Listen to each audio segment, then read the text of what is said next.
야고보서 2장 1절에서 5절까지입니다. 철학자 디오게네스가 어느 날 부자의 집에 방문을 했습니다. 입구에서부터 어마어마한 장식품으로, 또 바닥은 대리석으로 번쩍거리고, 그러면서 이 부자는 자기 집을 여기저기 데리고 다니면서 구경을 시켰습니다. 한참 구경을 하던 이 디오게네스가 주변을 돌아보더니 부자의 얼굴에 침을 뱉습니다. 이 부자가 깜짝 놀라가지고 화를 내면서 묻습니다. 왜 내게 침을 뱉느냐? 그때 디오게네스가 이렇게 대답을 합니다. 이 집은 너무나도 깨끗하고 또 화려해서 침 뱉을 곳이 없습니다. 내가 침 뱉을 곳은 당신 쓰레기통 같은 얼굴뿐입니다. 이렇게 말을 했다고 그래요. 하나님께서 다윗 왕을 선택하실 때 사무엘 선지자를 보냈습니다. 사무엘상서 16장에 보면 하나님께서 사무엘에게 이렇게 가르쳐 줬어요. 나는 사람의 중심을 보니까 절대로 사람의 외모를 보지 말라. 그래서 들에 나가 있던 볼품없는 막내 아들이었던 다윗을 하나님이 선택하신 겁니다. 그래서 위대한 왕이 되게 하셨죠. 하나님은 사람의 외모를 보지 않습니다. 눈에 보이는 것을 가지고 사람을 평가하지 않습니다. 여기서 외모라고 하는 것은 그 사람의 생긴 모습뿐 아니라 보여줄 수 있는 모든 것들, 그런 것들을 내가 다 갖췄으니까 내가 마땅한 대접을 받아야 된다. 그런 생각을 해서는 안 된다는 거예요. 오늘 성경 1절에 보면 이렇게 말합니다. 내 형제들아. 인간관계에 있어서 가장 아름다운 말이 형제라는 말이 아닙니까? 우리는 하나님의 자녀된 자입니다. 우리의 외모와 상관없이 하나님이 우리를 선택해 주셨습니다. 나를 그렇게 선택했고 내 형제를 그렇게 선택하셨습니다. 우리가 인간관계에 있어서 가장 기본적인 것이 뭐냐? 적어도 사람을 사람으로 대해주는 겁니다. 우리가 그런 말이지 않습니까? 사람 위에 사람 없고 사람 아래 사람 없다. 그러니까 사람으로만 사람을 보아도 그래도 괜찮은 거다. 그러나 이것만 가지고는 모자랍니다. 이것보다 조금 더 수준 높은 관계가 바로 이 형제라는 말이에요. 우리는 하나님의 자녀고 하나님 안에서 형제가 된 자들입니다. 우리가 형제를 사랑하지 않습니까? 형제를 용서하지 않습니까? 형제에 대한 남다른 관심과 그런 마음이 있지 않습니까? 우리가 사람을 대할 때 그렇게 대하라는 것입니다. 그런데 그것보다 더 발달한 관계가 있습니다. 그것이 뭐냐면 주님을 대하듯 대하는 겁니다. 골로새서 3장 23절에 보면 무슨 일을 하든지 마음을 다하여 주께 하듯 하고 사람에게 하듯 하지 말라. 로마서 14장 15절에 그리스도께서 대신 죽으신 형제를 너의 식물로 망하게 하지 말라. 그 형제가 어떤 형제예요? 그리스도께서 대신 죽으신 형제. 주님이 나를 위해서 죽으셨다. 그러면 나만 위해 죽으셨는가? 아닙니다. 내 옆에 있는 형제를 위해서도 죽으신 거예요.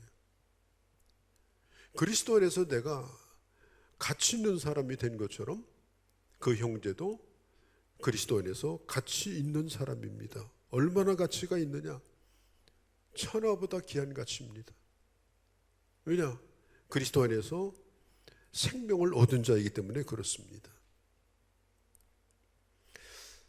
오늘 형제들아 이렇게 부르면서 그 다음에 나오는 말이 뭐냐면 너희가 믿음을 가졌으니, 우리는 믿음을 가진 사람들이에요. 믿음만큼 소중한 게 없어요. 그런데 이 믿음이 우리에게서 나온 게 아니에요. 하나님이 우리에게 믿도록 하심으로 믿음을 갖게 된 거예요. 믿음은 하나님이 선물로 주신 겁니다. 내가 다른 사람보다 더 깨끗하기 때문에, 믿을 만하기 때문에 내가 믿음을 가진 게 아닙니다. 하나님이 나를 선택하시고 나를 사랑하셔서 복음이 믿어지게 하시고, 그래서 믿음이 내 안에 존재하게 되는 겁니다. 우리는 믿음을 가졌다는 말은 뭐냐? 선물로 주신 이 믿음이 주님이 주신 믿음이기 때문에 이것은 세상의 어떤 것보다도 보배로운 믿음이다 하는 겁니다. 그러면 내 옆에 있는 형제는 어떠냐? 똑같습니다. 내가 가진 믿음이나 내 옆에 있는 형제가 가진 믿음이나 똑같습니다. 동일한 믿음입니다. 보배와 같은 믿음입니다. 금보다 귀한 믿음입니다. 그렇기 때문에 믿음 안에서 우리는 다 동일한 사람들입니다. 고린도서 4장에 보면은 사도 바울이 이런 말을 하죠. 이 보배를 질그릇에 가졌다. 하나님은 우리를 흙으로 지으셨어요. 그리고 우리는 질그릇입니다. 빛나지 않습니다. 색깔도 아름답지 않습니다. 잘 깨집니다. 그냥 기퉁이 떨어지면 망치로 부셔서 쓰레기장에 버려도 아깝지 않은 그릇입니다. 우리는 우리 자신이 가지고 있는 이 육체라고 하는 가치로 볼 때는 내가 육체에 지니고 있는 것들, 그게 뭐겠어요? 그게 명예일 수도 있고 재물일 수도 있고, 그것이 무엇이든지 간에 그것은 내 육체가 깨어지는 순간 사라져 버립니다. 이 질그릇에 보배를 가졌는데 이 보배가 금덩어리가 아니라 이 보배가 바로 믿음입니다. 이 보배가 예수 그리스도입니다. 질그릇 같은 우리일지라도 우리가 예수를 믿고 하나님의 자녀가 되어서 이 소중한 보배를 우리는 지금 가지고 사는 자들이에요. 어떻게 천국에 가요? 이 질그릇이 깨지는 날 생명이 사라지는 게 아니에요. 이 질그릇이 깨지는 순간 우리는 이 믿음으로 하나님의 나라에 갑니다. 그러니까 이 믿음이 얼마나 소중한지 몰라요. 가장 귀한 것이 믿음이에요. 사도 바울은 고린도서에서 계속 이렇게 말합니다. 내가 사방에 우겨쌈을 당할지라도 나는 넘어지지 않는다. 오히려 나의 깨어짐을 통해서 내 안에 있는 생명이 밖으로 드러납니다. 내가 연약하게 깨질 때도 있어요. 넘어질 때도 있어요. 그런데 그때 믿음이 빛을 발하는 거예요. 깨어진 질그릇 사이로 빛이 보이는데 그 믿음의 빛이에요. 믿음의 가치예요. 믿음은 사라지는 것이 아닙니다. 그 주님을 믿는 믿음 때문에 하나님의 보호를 받습니다. 그래서 성경은 이렇게 말해요. 형제들아, 이 믿음을 너희가 가졌기 때문에 너희는 차별하지 말라. 이것은 조금 차별한다는 뜻이 아니고 성경 본래 뜻대로 해석하면 양과 염소를, 양과 늑대를 구별하는 것처럼 정확하게 구별하라는 거예요. 사람은요, 이 구별하는 걸 잘해요. 있는 자와 없는 자, 배운 자와 배우지 못한 자, 잘난 자와 못난 자. 사람을 정확하게 구별해 가지고 끼리끼리 놉니다. 그리고 서로 차별을 합니다. 틈만 나면 차별하기를 좋아합니다. 특별히 이 세상 사람들이 사람을 차별하는데 기본적인 경계선이 뭐냐? 그 사람이 가지고 있는 소유입니다. 가난한 자냐 부유한 자에 따라서 대접이 확 달라집니다. 그 사람 100억을 가졌대. 그 사람 가진 100억이 아무 상관이 없는데도 괜히 그 사람 앞에 가서 자세를 가다듬지 않습니까? 잘 보여보려고? 그리고 자리도 내어주지 않습니까? 요한 칼빈 선생은 그렇게 하는 게 죄라고 그랬습니다. 물론 그런 사람에게 자리를 내어주는 건 좋다 그 말이에요. 그러나 그렇지 않은 사람이 올 때 자리를 내어주지 않는 것은 죄다 하는 겁니다. 오늘 2절에 보면 그때 당시 있었던 한 풍경을 얘기합니다. 만일 회당에, 요즘으로 말하면 교회예요. 회당에 금가락지를 끼고 아름다운 옷을 입은 사람이 들어오고, 그 다음에 한편에는 더러운 옷을 입은 가난한 사람이 들어올 때, 그때 야고보 선생이 보았던 한 풍경을 이렇게 말합니다. 금가락지 낀 사람은 분명히 그 사람은 귀족일 거고 부자일 겁니다. 아름다운 옷은 입은, 이 아름답다는 말은 빛난다는 뜻이에요. 막 금박으로 무늬를 새겨놓고, 그렇게 오는 사람이 오면은 자리를 내어주는 거예요. 여기 앉으시라고. 그런데 누추한 옷을 입고 가난한 사람이 오면은 아무데나 찾아가라고 그래요. 자리가 없으면 내 발 아래 앉으라고 말합니다. 우리나라도요, 이렇게 교회를 보면 우리는 그렇지 않습니다. 우리는 장로석이나 무슨 목사석이나 이런 게 없어요. 이제 예배 기도자나 이렇게 하는 사람은 따로 자리를 마련해 주죠. 이 자리가 따로 있는 것은 좋은 것이 아닙니다. 지금도 영국에 가면 역사가 있는 교회는 예전부터 왕이 올 때 3년 만에 오실지 5년 만에 오실지 알 수는 없어요. 그래서 왕의 자리를 항상 준비를 해놔요. 언제 그분이 오실지 모르니까. 그렇게 하지 말라는 겁니다. 그리고 교회는 귀족들이 많이 다녔습니다. 아주 주렁주렁 드레스를 입고 의관을 갖추고, 그러니까 그런 교회에 감히 가난한 사람이 남루한 옷을 입고 드나든다는 건 이건 상상도 못합니다. 그런 분위기가 바로 이 중세기 때 교회였고 유럽의 교회였습니다. 그럼 우리는 어떻습니까?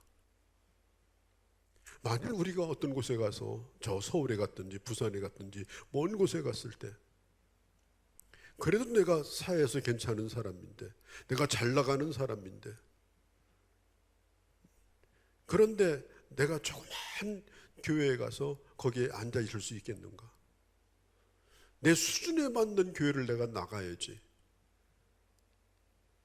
그런 경우가 없다고 볼 수는 없어요. 그 교회가 유명한 교회인가? 평범한 사람들이야 작은 교회 찾아가는데 별로 그렇게 문턱을 느끼지 않습니다만은, 자기 자신이 크다고 생각하는 사람은 작은 교회를 작다고 얘기하는 거예요. 작은 교회라는 건 없는 거예요. 그런데 자기가 너무나 커서 그 교회가 안 맞는다고 생각하는 사람들이 있다고 하는 겁니다. 안타까운 일이죠. 우리 동네 어느 교회라고 말하지는 않습니다. 말하면 아는 교회니까.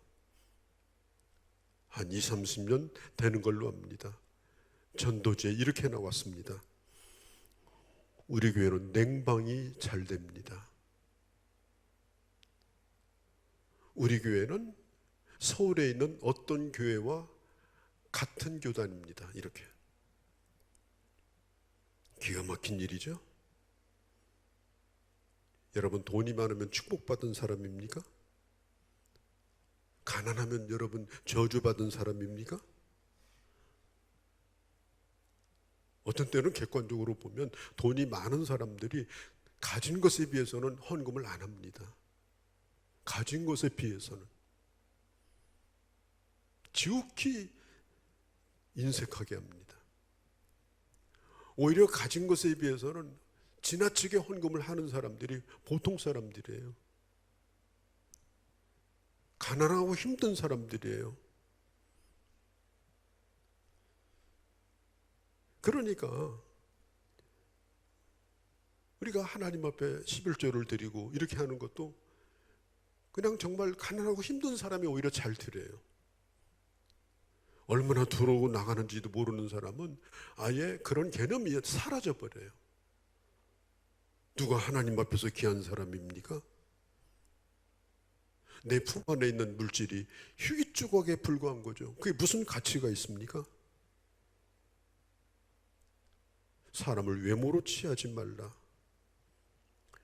외모가 아니라 내면입니다. 물질이 아니라 그 사람의 인품이고 인격입니다.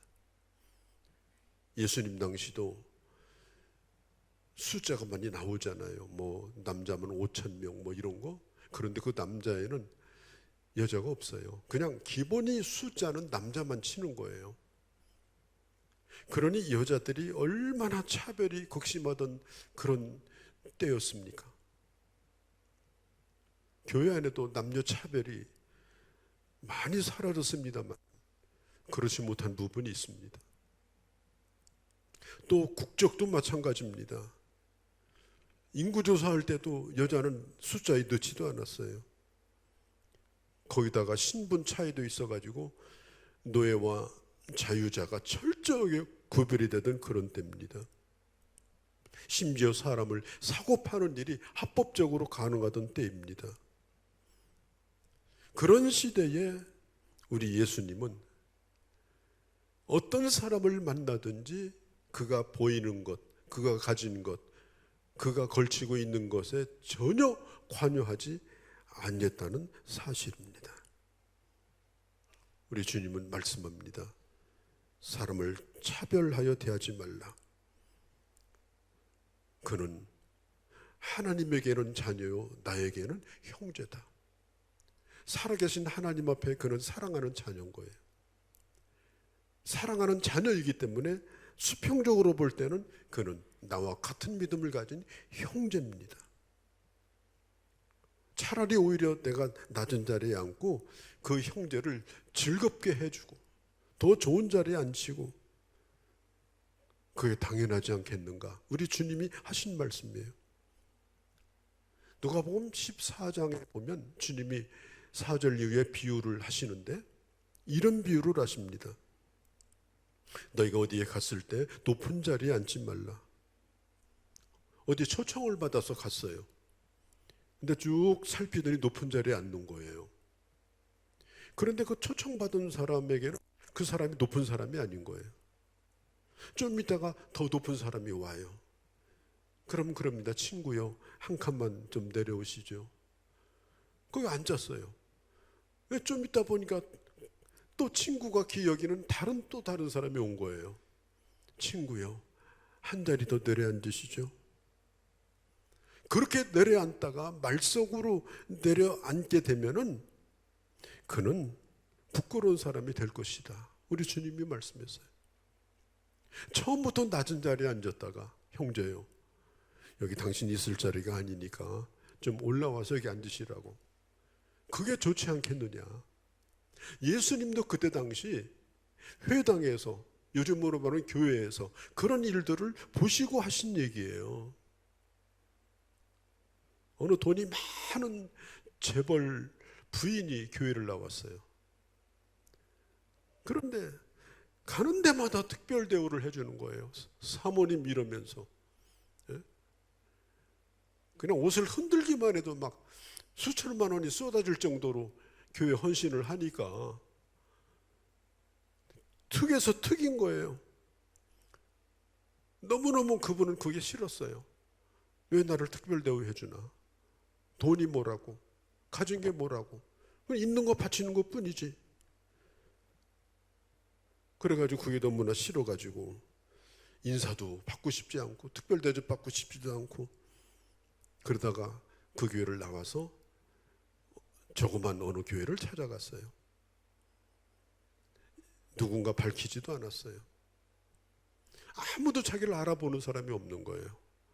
한 달이 지나도 두 달이 지나도 몰라봐. 마음에서 썰렁한 바람이 불기 시작하네. 그래서 안내를 보는 집사님한테 물어봤대요. 집사님, 내가 누군 줄 아냐고.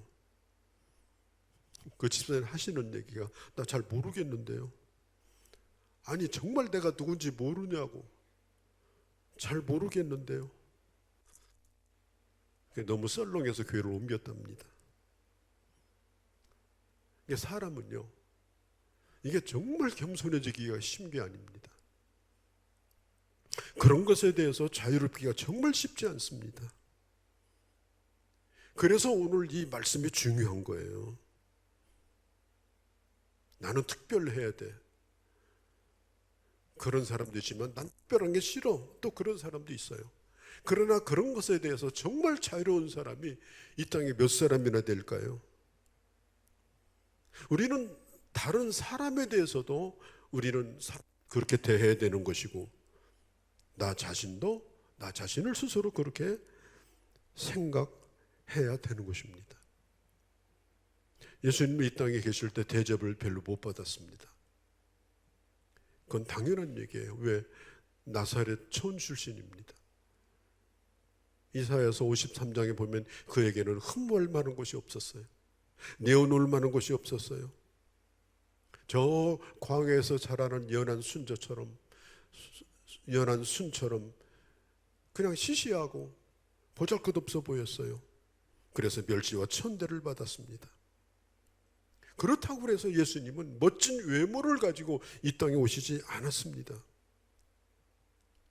바리새인들이 예수님의 그런 모습을 보면서 감동을 받은 장면이 성경에 몇 군데가 있습니다.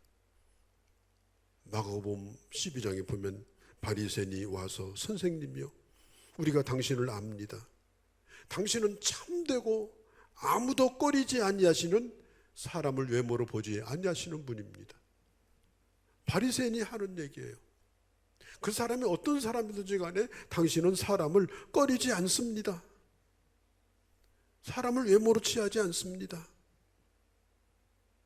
또 한 번은 또 누가복음 20장에 보면은 한 사람이 와서 선생님이요, 우리가 당신을 아노니 사람을 외모로 취하지 아니하시고 오직 진리로서 하나님의 도를 가르치십니다.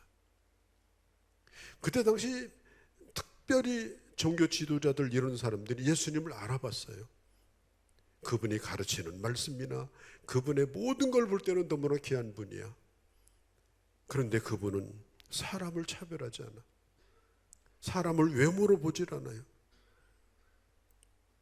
자, 그러면 하나님은 우리를 무엇으로 평가하실까요? 우리의 가치를 무엇으로 보실까요? 5절, 내 사랑하는 형제들아 들을지어다. 하나님이 세상에 대하여 가난한 자를 택하사 믿음을 부유하게 하시고 또 자기를 사랑하는 자에게 약속하신 나라를 유업으로 받게 하셨느니라. 두 가지를 얘기합니다. 우리가 무엇으로 하나님이 우리를 평가하신가? 첫 번째는 믿음이 부유하기를 원하십니다. 우리가 부유라는 말과 부요라는 말은 좀 다릅니다.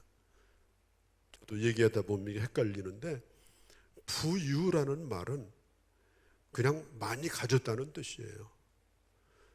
물질의 소유를 얘기할 때 부유라고 말합니다. 우리가 정초화돼 가지고 인사할 때 부자 되세요 이렇게 인사하잖아요. 그렇죠? 그런데 재벌한테는 그런 인사하지 않습니다. 그런 인사가 필요 없는 사람이니까. 그래, 가난에 시달리고 힘든 사람들, 평범한 사람들, 이런 사람들에게 부유라고 하는 것은 선망의 대상이죠. 나도 부유하고 싶다. 부유하고 싶다. 부요라는 말은 좀 달라요. 오늘 성경에 나와 있는 부요라는 말은 풍요롭다, 넉넉하다는 뜻이에요. 얼마나 많이 가지고 있느냐, 얼마나 쌓아놨느냐의 크기가 아니고 풍요롭다는 거예요. 넉넉하다는 거예요. 이 부유한 사람은 일상의 사소한 것도 작은 것도 가치가 있어요. 그 작은 것으로도 만족해요. 그래 스스로가 만족하니까 늘 감사해요. 또 스스로가 만족하니까 자기 것을 풀어서 하나님을 위해서 물질을 내어놓고 형제를 위해서 물질을 내어놓는 것을 별로 힘들어하지 않아요. 그것은 쌓아놓은 곳의 문제가 아닙니다. 부요의 문제입니다. 주님은 우리가 믿음을 가지고 사는 것도 그렇고 물질에 대해서도 그렇고 우리는 부유한 사람이 아니라 부유한 사람이 되기를 원하는 거예요. 하나님이 그래서 하나님 은혜에 늘 감사해요. 범사에 감사합니다. 늘 넉넉합니다. 우리가 그런 사람을 뭐라고 그래? 복된 사람이라고 말해요. 그 당시에 핍박을 받고 있는 교회를 향해서 요한계시록에 보면 이렇게 말합니다. 내가 환난과 궁핍을 안다. 그러나 실상 너는 부유한 자라. 예수님께서 고난받고 가난해진 교회를 향해서 말합니다. 너는 지금 핍박을 받고 있지만은 그러나 너는 부유한 자다.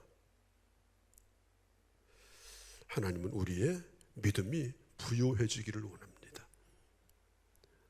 여러분 그것을 사모하시기 바랍니다.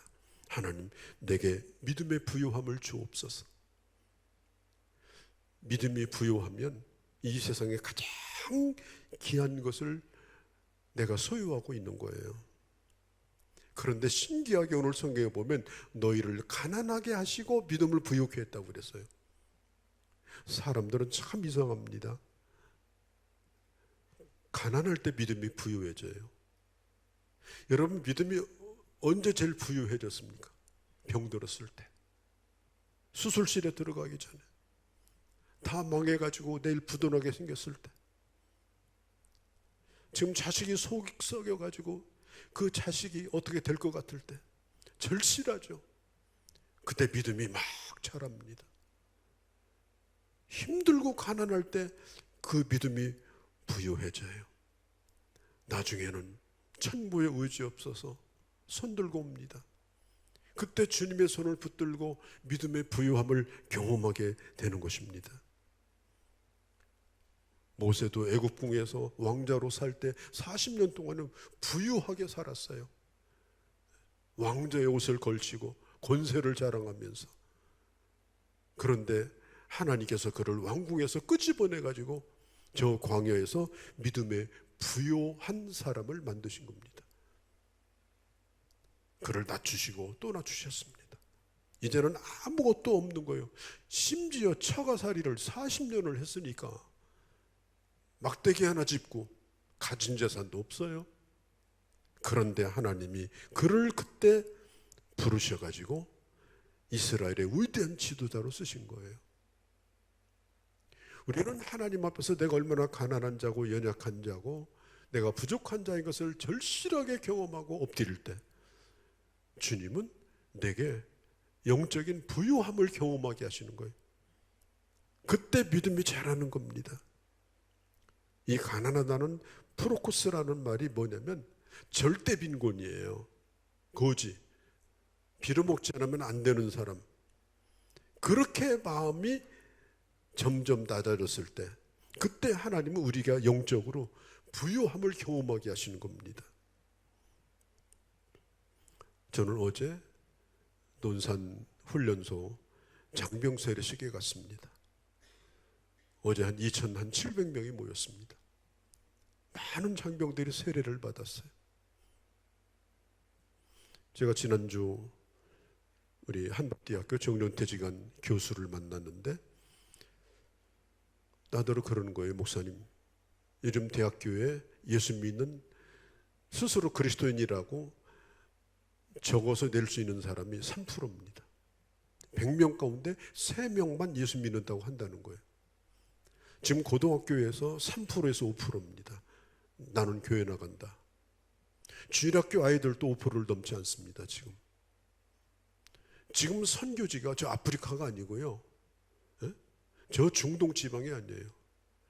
가장 지금 척박하고 전도가 안 되는 지역이 대한민국입니다. 지금 교회도 많은데도 전도가 안 돼요. 지금 이 땅에 선교사가 필요한 거예요. 지금 젊은이들 하나가 1년에 한 명 들어올까 말까 해요. 교회 안에. 그렇게 심각합니다. 우리 지금 현실이. 그런데 제가 어제 논산훈련소 와서 경험한 건 뭐냐, 그 수천 명의 아이들이 그날 예수 믿기로 결심하고 세례를 받는 거예요. 이 군대 선교라고 하는 건 굉장히 중요합니다. 스스로가 결정할 수 있는 나이잖아요. 21살, 22살, 가장 명석하고 자기 인생에 대해서 고민하고. 옛날에는 초코파이 주면 세례 받으러 나왔지만 지금 초코파이 때문에 세례 받는 시대가 아니에요. 지금 그 아이들 스스로가 결정하고 세례 받으러 나오거든요. 수천 명이 그렇게 나오는 거예요. 어제도 그렇게 세례를 주었어요. 대단한 일이죠. 저는 너무너무 감격스러워서 어제 눈물을 지었습니다. 그냥 눈물이 흘러나오는 거예요. 나도 모르게. 하나님, 군대라고 하는 건 그래도 부모를 떠날 때 아이들에게는 가장 아파요. 그게 부모가 힘들 걸 생각해서 아프고, 또 객지살이를 처음 하니까 집단 생활을 하고 누구 명령을 받아야 되고 머리도 다 깎아야 되고, 그렇게 절실하고 가난해질 때 그때 복음이 들어가는 거예요. 훈련소를 나가면 그 상황이 또 틀립니다. 인간은 언제 믿음을 가지느냐? 가난할 때 믿음을 갖습니다. 절박할 때 믿음을 갖습니다. 그래서 군선교라고 하는 것이 참 중요하다, 그런 생각을 했습니다. 내년에는 우리 남자분들도 제가 모시고 가려고 그래. 네. 여러분, 하나님께서 우리가 원하시는 게 뭡니까?